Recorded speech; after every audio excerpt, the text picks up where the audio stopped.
ফাওয়াইলুল লিল মুসাল্লিন আল্লাযীনা হুম আন সালাতিহিম সাহুন। আল্লাহ তাআলা বলেন ওই নামাজীদের জন্য জাহান্নাম। ওয়াইল জাহান্নামের একটি গুহা, জাহান্নামের একটা অংশ, জাহান্নামের ভীষণ আযাব। আল্লাহ তাআলা বলছে তারা আল্লাযীনা হুম আন সালাতিহিম সাহুন, যারা তাদের নামাজের মধ্যে সাহুন, অলস, নামাজকে সবসময় দেরি করে, নামাজকে সবসময় দেরি করে। জোহরের আজান হইছে 1টা বাজে, এবারে জোহরের নামাজ পড়তে গেছে 4:30 বাজে, 4:30 বাজে ওটা নামাজ পড়ছে, লুঙ্গি ডারে বইটা গামছা একটা কান্দে দিয়া রুকুসে 3-4টা মেরে দিয়া, এটা নামাজ হইলে কিছু পাইতাম হুজুর, সময় কুলাইতারে কিরছেন আপনি, ঘাস কাটছে, এতক্ষণ গরু গোসল করাইছে, গরু গোসল করাইছে। গরু গোসল করানোটা খুব দামি দরকারি বিষয়। তো নামাজকে এরকম প্রতিনিয়ত যে বিলম্ব করে আল্লাহ তাআলার কোরআনের ভাষায় তারা নিকৃষ্ট মানুষ, নিকৃষ্ট মানুষ। আদাউস সালার অন্তর্ভুক্ত, আদাউস সালার অন্তর্ভুক্ত নামাজকে বিলম্ব।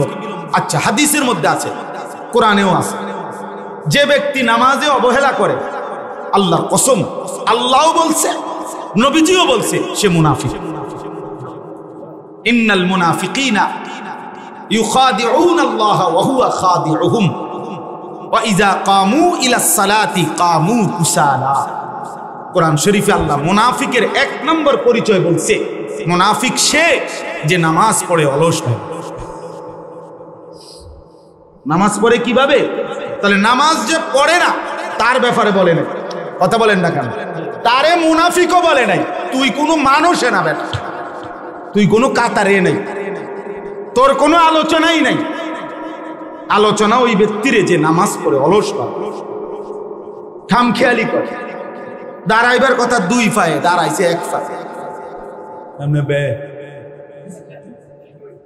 বুঝলেন? অলস নামাজের। রাসূলুল্লাহ সাল্লাল্লাহু আলাইহি সাল্লাম বলছেন, তিলকা সালাতুল মুনাফিক, ওই নামাজ মুনাফিকের নামাজ। ইয়ারকুবু হাত্তা তাগরুবা শামস, আসরের নামাজ না পড়ে যে অপেক্ষা করতেছে, অন্য কাজে ব্যস্তছে, এরই মধ্যে সূর্য ডুবে যাচ্ছে, সূর্য ডুবার কাছাকাছি। হাত্তা কানাত বাইনা কারনাই শয়তান, সূর্য ডুবার সময়ে শয়তান তার 2 শিং সূর্যের পাশে বাড়াইয়া দেয়। আল্লাহ নবী সাল্লাল্লাহু আলাইহি সাল্লাম বলেন, কামা ফানাক্কারা আরবাআন, সূর্য ডুবে যায়, এই সময় ওই আসরের নামাজের জন্য দাঁড়াইয়া 4 রাকাতে যেন 4টা ঠোক্কর মারছে।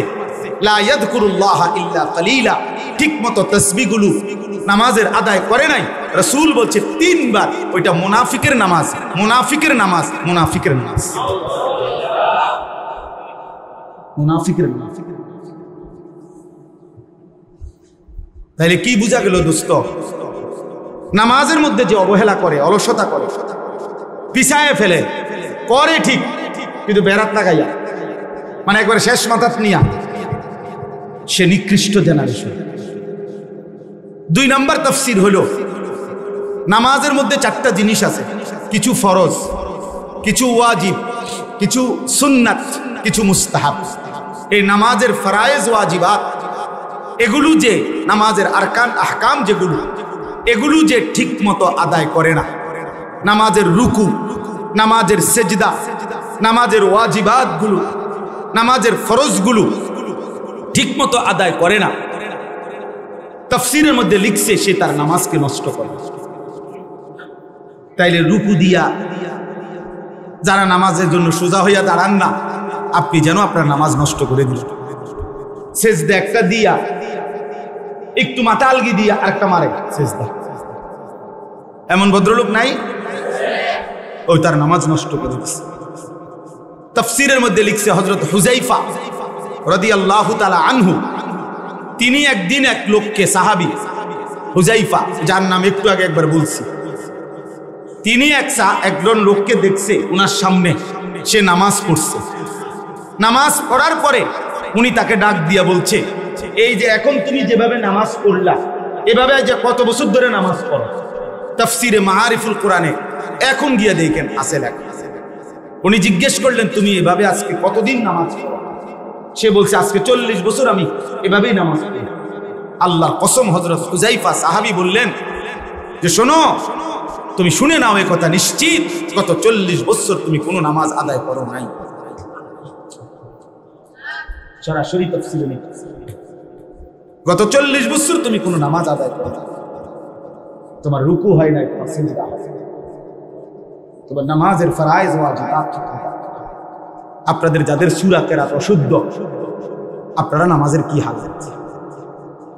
আপনারা যারা আত্তাহিয়াত শুদ্ধ করতে পারেন না, আপনাদের নামাজের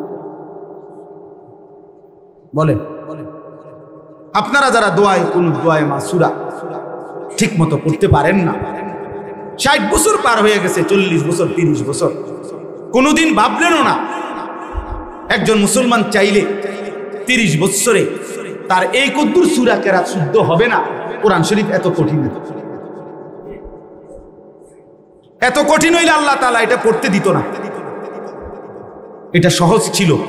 ওয়ালাকাদ ইয়াসসারনাল কোরআন, আল্লাহ বলছে আমি কোরআনকে সহজ করে দিয়েছি, লিযিকরি, বুঝার জন্য, শেখার জন্য, অনুধাবন করার জন্য। অতএব আপনি ইনসাফ করেন।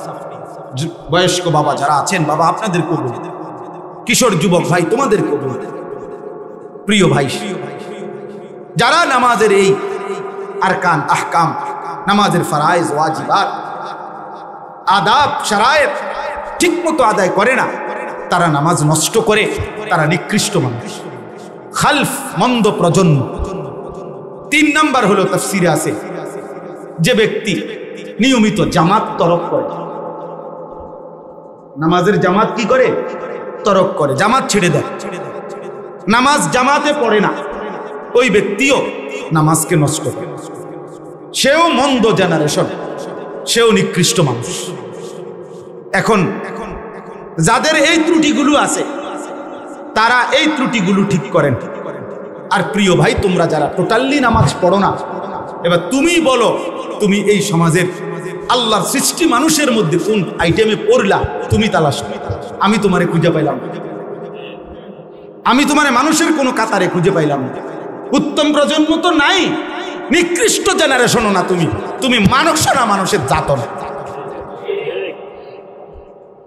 তুমি অন্য কিছু হইতে পারো, জীব জানোয়ারও না, জড় পদার্থ কিনা হে কোটারও কিনা, বাকি জীব না। কারণ আল্লাহ তাআলা তো বলছে বালহুম আদাল। এই জন্য দোস্ত আমার, বন্ধু আমার, প্রিয় ভাই, দিবানিশির এক আহাজারি আমার, সেজদা করো, সেজদা, সেজদা করো সবাই। এই পরিমাণ শাহওয়াত, এই পরিমাণ অবৈধ কামনা বাসনা, নারী, ছবি, অশ্লীলতা, হায়াপনাতে মাতাল হয়ে গেছে বন্ধু চারিদিকে, সমাজের চারিদিকে। হজ্জের সফরে ছিলাম, যে কয়দিন যাই খোঁজ খবর নিছি, দেশের খবর একটাই, হত্যা, খুন, ধর্ষণ, নারী নির্যাতন। আর সবচেয়ে আশ্চর্যের কথা হলো, আমি মনে হয় আমার এই ছোট্ট হায়াতে গত 30 বছরে আমি যেই কথাটা এতবার শুনি নাই, গত 2 মাসে বারবারই শুনি চারিদিকে পরকিয়া। এটা এই পরিমাণ সমাজে বেড়ে গেছে, অসভ্যতা, যে স্বামী থাকতো নারী অন্য পুরুষের প্রতি আসক্ত, স্ত্রী থাকতো ওই জানোয়ার অন্য নারীতে আসক্ত। এটা খুব বেশি পরিমাণ বেড়ে যাচ্ছে, যার কারণে আপনজনকে হত্যা করতে পর্যন্ত লজ্জিত হচ্ছে না। চাইতে বড় আশ্চর্য, আশ্চর্য বাংলাদেশে এর চাইতে বড়, এর চাইতে দুর্ধর্ষ হত্যার ঘটনাও 2 দিনে কি হয়ে যায় খবর বোঝা যায়। কিন্তু এখানে কেন বোঝা যাচ্ছে না? বোঝা যাচ্ছে এটা স্পষ্ট, আপনজনের এটা ধামাচাপা দেওয়ার জন্য সব রকমের প্রসেসিং করা হচ্ছে, সব প্রসেসিং করা হচ্ছে। অসহায় ইমাম মুয়াজ্জিনকে বেইজ্জতি কেউ করতে পারে নাই, কোন আলেমে দ্বীন ইনশাআল্লাহ বেইজ্জতি হবেও না ইনশাআল্লাহ। মনে রাখি, মনে রাখি।